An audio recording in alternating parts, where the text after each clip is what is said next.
नमस्कार दोस्तों, आज की कहानी है उम्र भर कर्जदार रहूंगी।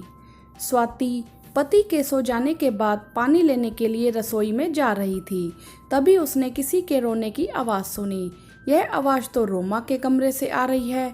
स्वाति मन ही मन बड़बड़ाई। अपने कमरे में पानी का जग रखने के बाद स्वाति ने रोमा के कमरे के दरवाजे को नॉक किया। रोमा ने गेट खोला। भाभी, आप इतनी रात को मेरे कमरे में, सब ठीक तो है ना? स्वाति को अपने सामने अचानक देखकर रोमा हड़बड़ाते हुए बोली। रोमा, सब ठीक है, लेकिन तुम ठीक नहीं लग रही हो। क्या हुआ? तुम्हारे कमरे से रोने की आवाज़ क्यों आ रही थी? तबीयत तो ठीक है ना तुम्हारी? या मम्मी जी ने कुछ कहा है या कोई और बात है? स्वाति बिना रुके एक साथ में ढेर सारे सवाल पूछ बैठी। मैं ठीक हूँ भाभी, मैं भला क्यों रोऊंगी? आपको जरूर कोई वहम हुआ होगा, रोमा बोली। रोमा की सूजी हुई आंखें बता रही थी कि वह झूठ बोल रही है। कोई परेशानी हो तो साझा कर लेना चाहिए, मन का बोझ हल्का हो जाता है। रोमा के कंधे पर प्यार से हाथ फेरते हुए स्वाति बोली।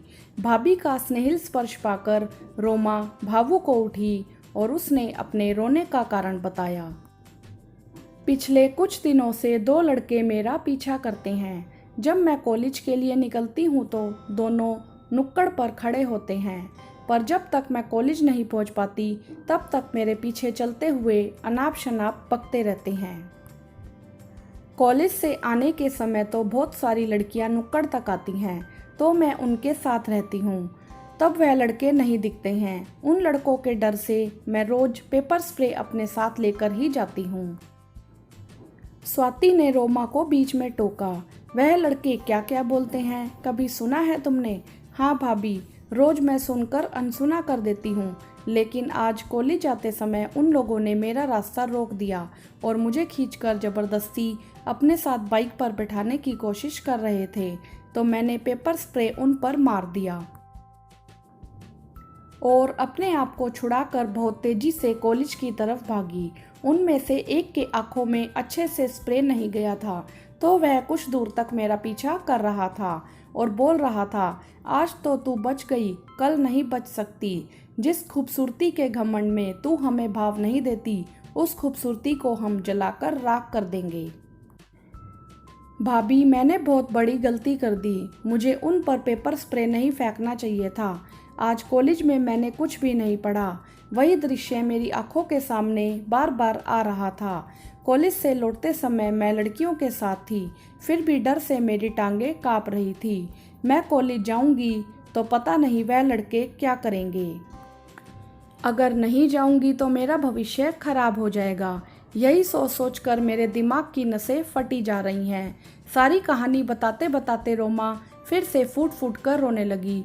तूने पेपर स्प्रे मारकर कोई गलती नहीं की, लेकिन अकेले इतने दिनों से यह सब झेलती रही और हमें बताया नहीं यह गलती की है तुमने, स्वाति ने उसे कहा।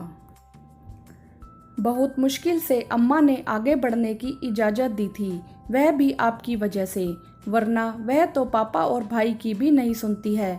कहीं वह मेरा कॉलेज जाना बंद ना कर दे, इस डर से मैंने किसी को उस बारे में नहीं बताया, रोमा बोली। अब सो जा तू, बहुत रात हो गई है। हाँ, डरने की कोई ज़रूरत नहीं है, मैं तेरे साथ हूँ और उम्मीद है कि सारी कहानी सुनने के बाद सब तेरा साथ देंगे, स्वाति रोमा को प्यार से थपथपाते हुए बोली। स्वाति रोमा को आश्वस्त करके आ तो गई, लेकिन उसे डर से नींद नहीं आ रही थी।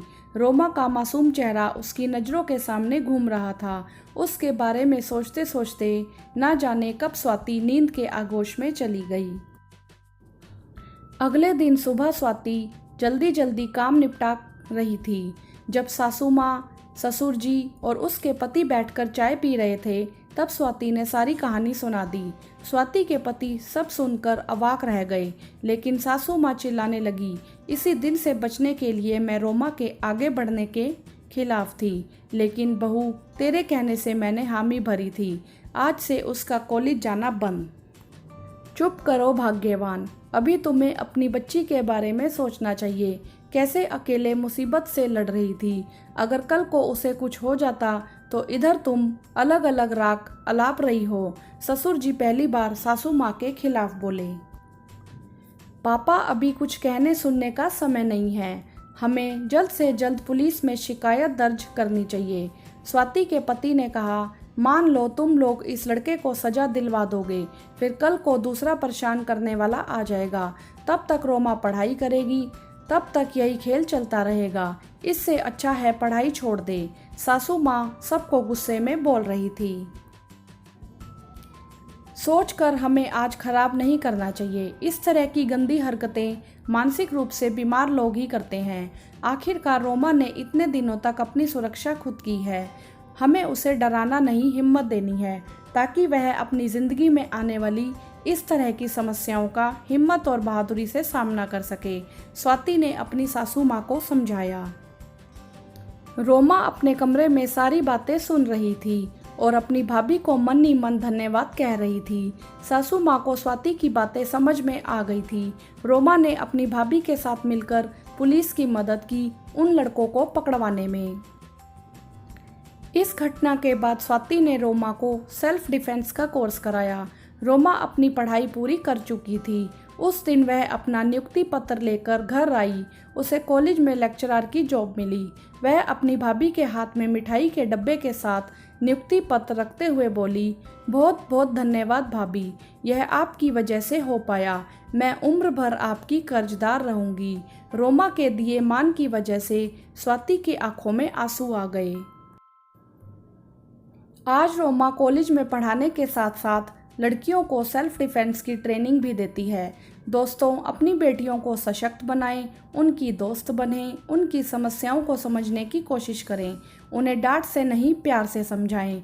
कहानी कैसी लगी आप हमें कमेंट्स करके ज़रूर बताएं। वीडियो को लाइक करें, शेयर करें और चैनल को सब्सक्राइब भी करें। धन्यवाद।